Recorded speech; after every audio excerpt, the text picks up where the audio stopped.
Friends, welcome to our YouTube channel. आज मैं आपके लिए एक नई लव स्टोरी लेकर के आई हूँ। Love is better than immortality. ये सीरीज़ का पहला पार्ट है, तो चलिए बिना किसी देरी के शुरू करते हैं। कहानी की शुरुआत होती है साल 2169 से, जिसमें ह्यूमंस ने अमरता हासिल कर ली है साइकोलॉजिकल रिसोर्सेज के थ्रू। अब इमोशंस और प्यार को थ्रिल फील करना पॉसिबल है सिर्फ एक वीआर लव हेलमेट पहन करके और micro current simulation program start करके। बस एक बटन दबाओ और ज़िंदगी जैसे रियल लव एक्सपीरियंस करो। अब हमारी कहानी की फीमेल लीड चुनहुआ को दिखाया जाता है, जो इस वीआर एक्सपीरियंस में इमर्ज हो रही है।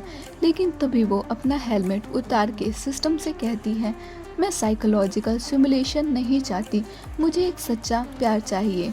इस पे सिस्टम रिस्पॉन्स करता है, ध्यान ले, सिस्टम तुम्हारी ये ख्वाहिश पूरी कर सकता है, लेकिन एक शर्त है, तुम्हें अपनी अमरता छोड़नी होगी। और यहाँ पर चुनहुआ एक इमोशनल डिसीज़न लेती है और वो बोलती है, मैं तैयार हूँ, बिना सच्चे प्यार के अमरता का कोई मतलब नहीं बनता, मैं अमरता छोड़ने के लिए तैयार हूँ। फिर सिस्टम पूछता है, तो आप अपने लव लाइफ के बारे में थोड़ा बता सकती हैं, आपको अपना मिस्टर राइट कैसा चाहिए। चुनहुआ जवाब देती है, मेरा मिस्टर राइट पावरफुल, हैंडसम और फेथफुल होना चाहिए और मेरी ज़िंदगी में बहुत सारी प्यार रोमांस होनी चाहिए। सिस्टम कहता है, आपकी नज़र जिस पर पहले पड़ेगी वही आपका ट्रू लव होगा। फिर काउंटडाउन शुरू होता है और चुनहुआ एक लंबे सफ़र के बाद पास्ट में पहुंच जाती है। वो बेहोशी में होती है और जब उसकी आंखें धीरे धीरे खुलती है तो उसके सामने एक हैंडसम लड़का होता है।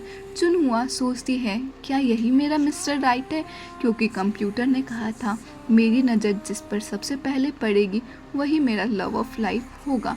और उसकी आंखें खुलते ही वो उसे अपना हस्बैंड कह कर के बुलाती है। तभी वो उसके गर्दन पे एक तलवार रख देता है, जिस पर चुनहुआ बोलती है, हम आराम से बातें कर सकते हैं। तभी वहाँ पे जियान बाई के सिपाही भी आ जाते हैं, क्योंकि जो हमारा मेन लीड है वो राजकुमार होता है। सिपाही लोग वहाँ आकर के चुनहुआ को दोषी ठहराने लगते हैं कि उसने अमरता फल खा लिया और उसने ही वैद्य को मार दिया है। चुनहुआ कहती है, ये सब तुम लोगों की साजिश है, मुझे फंसाने की कोई सबूत है क्या कि ये मैंने ही किया है। तभी उसी में से एक आदमी जिंदा होता है और उसे पूछा जाने पर कि ये सब किसने किया है, वो चुनहुआ के तरफ उंगली करता है और वो मर जाता है।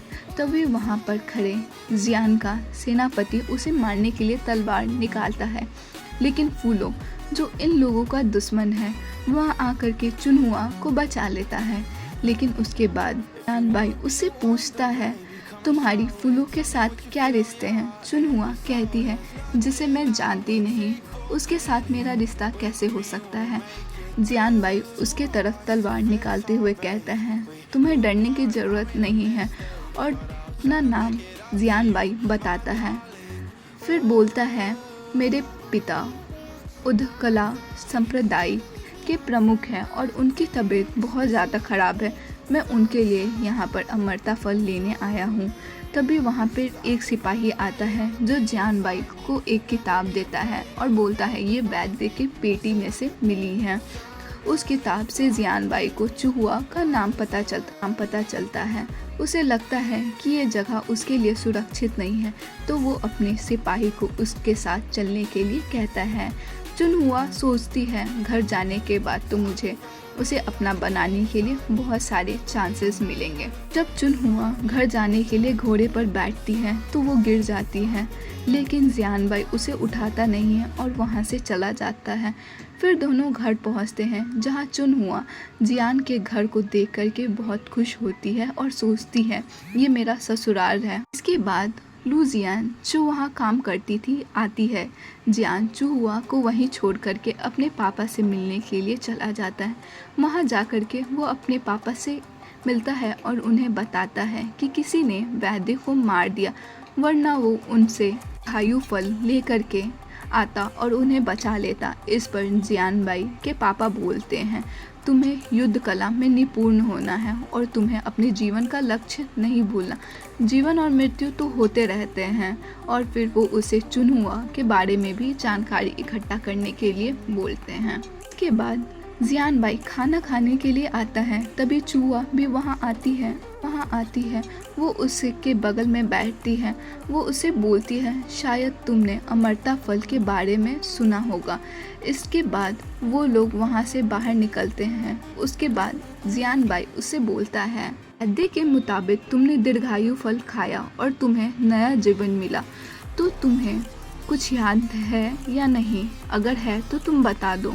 इतना बात करते करते वो लोग एक कमरे में आते हैं, जहाँ आने के बाद जियान उससे फिर वही सवाल पूछता है। इस पर चूहा थोड़ा मस्ती में बोलती है, तुम मेरे पास आओगे तभी मैं बताऊंगी। जिस पर जियान अपनी मार्शल आर्ट से अपनी तलवार अपने पास लाता है और उसकी गर्दन पे रख कर के बोलता है, तुम्हें जो भी बोलना है इतनी दूर से ही बोलो, मुझे बस इतना ही याद है कि तुम मेरे पति हो। चूहा इसे मस्ती में बोलती है। इसके बाद जियान वहाँ से जाने ही लगता है। तभी चुनहुआ उसे बोलती है, तुम्हें डर नहीं लगता कि अगर मुझे कोई मार दे? जिस पर जियान बाई उसे बोलता है, लूजिया तुम्हारी रक्षा करेगी और ये जगह तुम्हारे लिए सुरक्षित है। इतना बोल करके वो वहाँ से चला जाता है। इसके बाद वो लूजिया से मिलने के लिए जाता है और वो चुनहुआ के बारे में पूछता है।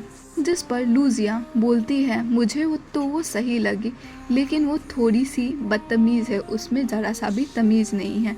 उसके बाद हमें चुनहुआ और लूजिया दोनों को रसोई में दिखाया जाता है, जहाँ चुनहुआ साइड से निकलने की कोशिश कर रही होती है। तभी लूजिया उसे देख लेती है और चुनहुआ से बोलती है, तुम कहाँ जा रही हो? जिस पर चुनहुआ उसे बोलती है, मैं देखने जा रही हूँ जियान बाई अभी क्या कर रहा है। इस पर जियान बाई बात को साइड करते हुए लूजिया उसे पूछती है, तुम्हें सच में कुछ याद नहीं है? जिस पर चुनहुआ बोलती है, मुझे कुछ याद नहीं है। तभी लूजिया एक पुरानी कहानी सुनाती है, फेमनिन पहाड़ों इन सब के लिए एक दर्शक है, उसके पास एक तलवार है जिसमें दुश्मन संप्रदाय जो जिंगू गुफा में रहा करते हैं, वो लोगों को नियनगुआन नाम का एक राजा करता है जो बहुत ही खतरनाक है। दूसरे सीन में हमें दिखाया जाता है कि चुनहुआ सो रही होती है। उसे उठाने के लिए लूजिया आती है, उससे पहाड़ों पर चढ़ने के लिए कहती है, जिस पे चुनहुआ मना कर देती है। इस पर लूजिया उसे तलवार दिखा करके डराती है। तब चुनहुआ उसके साथ चलने के लिए तैयार हो जाती है। वहाँ पहाड़ पर जाते समय लूजिया उसे जियान बाई के बारे में बताती है कि उसकी शादी होने वाली थी, लेकिन उसकी होने वाली पत्नी किसी कारण से मर गई, इसलिए उसकी शादी नहीं हो पाई। तभी चुनहुआ थोड़ा खुश होती है क्योंकि उसे जियान बाई अभी तक कुंवारा है। तभी वो थोड़ा नखरे करते हुए कहती है, मेरे पैर में दर्द हो रहा है, तुम अकेले ही आगे चली जाओ। जिस पर लूजिया उसे वहीं छोड़ करके वहाँ से चली जाती है और उसे वहीं रहने के लिए बोलती है। लेकिन चुनहुआ उसके जाने के बाद जंगल में अकेले चले जाती है। तभी उसे एक आदमी दिखाई देता है जो उसे बहुत अच्छा लग रहा होता है। असल में वो संगुआ होता है। जियान परिवार का दुश्मन है। चुनहुआ सोचती है, मैं इससे पहले क्यों नहीं मिली, इतना सोचते ही रहती है। तभी एक सांप आकर के उसे लपेट लेता है। चुनहुआ चिल्लाती है, तभी संगुआ उसे बचा लेता है। जिस पर चूहा उसे बोलती है, जितना भी इनाम चाहिए तुम बोल दो। जिस पर संगुआ बोलता है, अगर तुम्हें इनाम देना ही है तो मुझसे शादी कर। जिस पर चुनहुआ बोलती है, मैं ऐसा नहीं कर सकती हूँ। वहाँ पर उसकी एक साथी आती है जो चुनहुआ को देख करके थोड़ा अचंभित होती है। चुनहुआ उसे पूछती है, तुम कहाँ से आई हो? जिस पर वो बोलती है, वो जिंग्यान गुफा से आई है। चुनहुआ संगवान को अपना भाई बता करके उसे मिलना चाहती है। तब जो संगवान उसके पास ही खड़ा था वो बोलता है, तुम उससे पहले ही मिल चुकी हो और तुम्हें पूरा विश्वास है कि वो तुम्हारी बहन है। संगुआ अब चुनहुआ को अपनी असली पहचान बताता है। इस पर चंगुआ थोड़ा घबराते हुए कहती है और बोलती है, मेरी आंखें खुलने के बाद सब कुछ भूल चुकी थी, लेकिन बस तुम्हारा ही नाम मुझे याद था।